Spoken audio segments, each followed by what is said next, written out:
magaling din itong manggaya ng boses. Ayan ang hilig ko talaga. Ito na. Testingin natin kung galing Hilig ko siya yan. galing. Ang unang-una mong gagawin ay ang boses ni Digong. Digong. Oh, paano? Yan, Paano Digong? Paano Digong?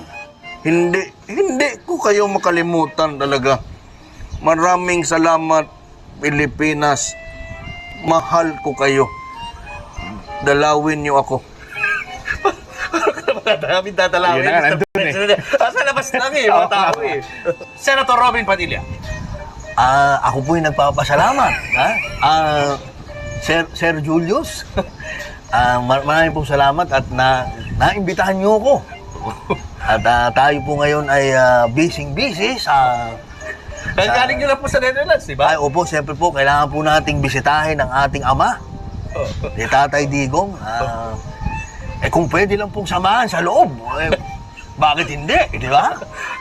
Gas, Abel, gas.